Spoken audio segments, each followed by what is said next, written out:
Dave, can you tell us a little bit about how you got involved with UcaaS? You and I did a story a few years back.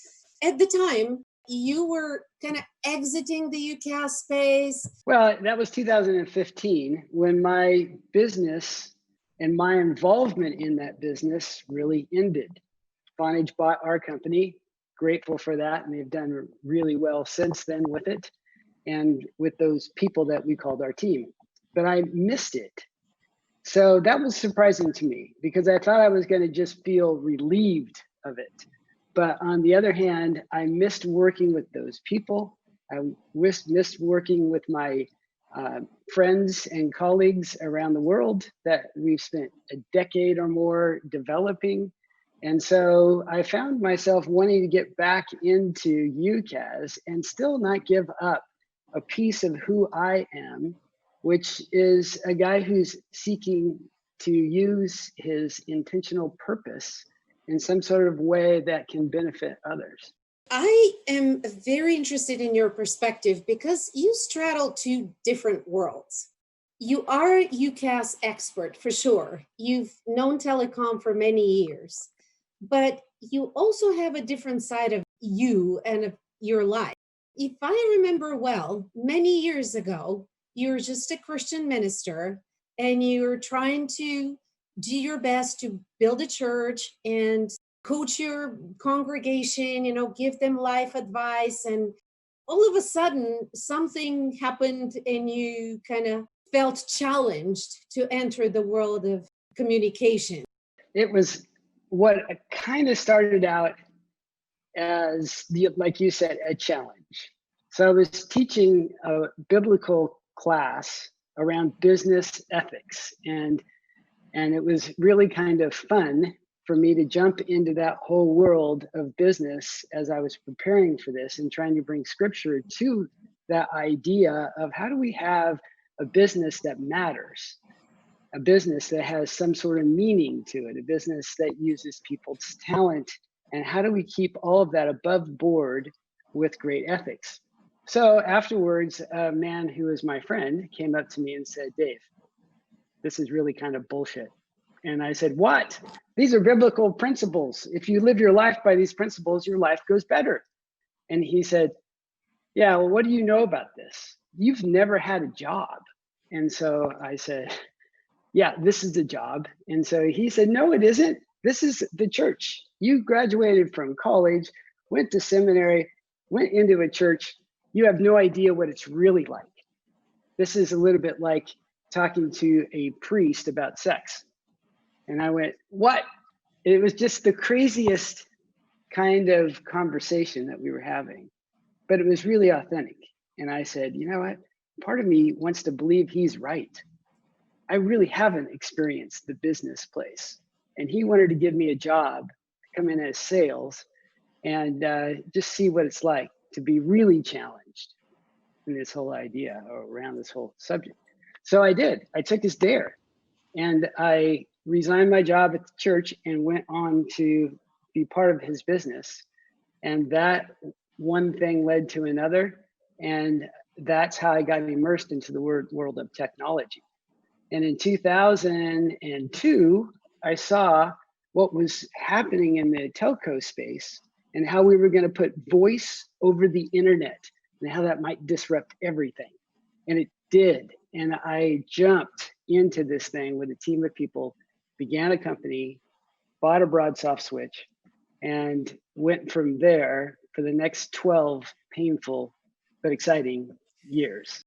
I'm remembering that you were managing Simple Signal in 2008 and 2009. Yeah. That was a different kind of crisis. But I'm sure you can share some observations, some personal experiences that maybe will be useful to some of the UcaaS providers today, or any business for that matter. Yeah, it was a crisis nonetheless. I mean, it was financially driven instead of because of an illness that was spreading so rapidly. But in the sense, they're very much the same. And that is that we're all thrown off kilter. In 2008 and 9, I was running a company that was burning $100,000 a month. And I was having to raise that from private investors, people who I affectionately called friends, family, and fools. But they kept us afloat for the first year or so.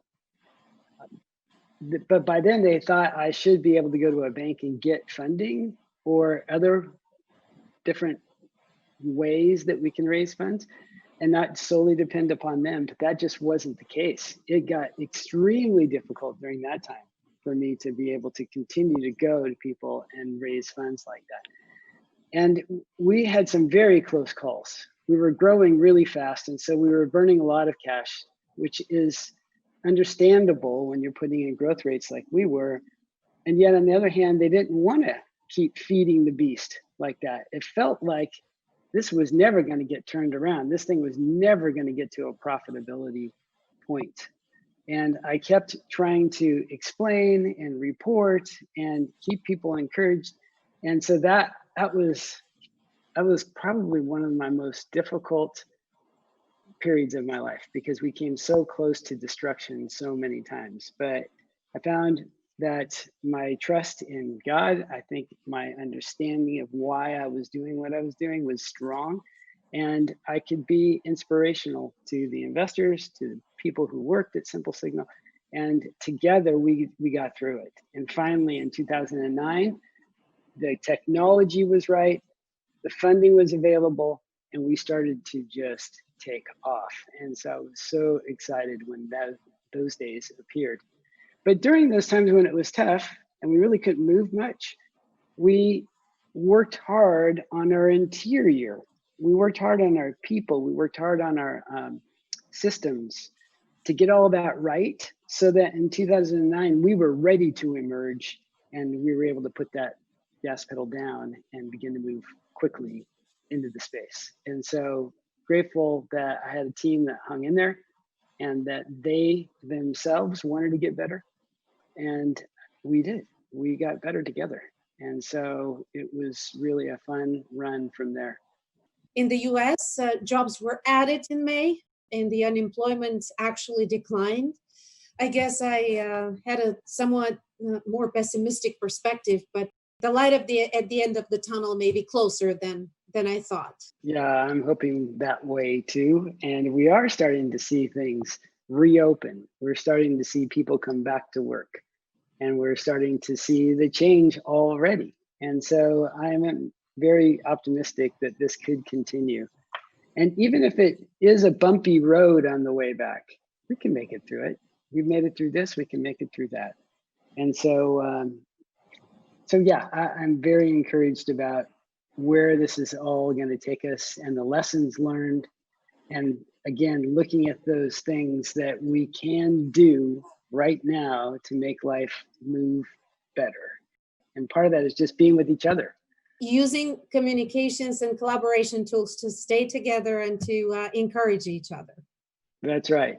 Yeah, I agree. And that's what we're doing right now. We're using the tools that have been years in development.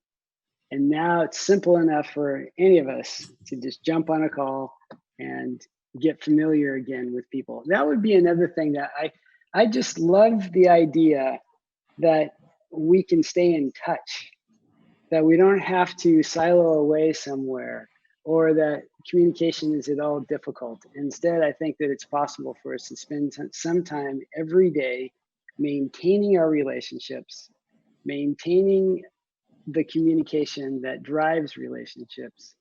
And so I'm grateful that we have today what's known as Unified Communications as a Service.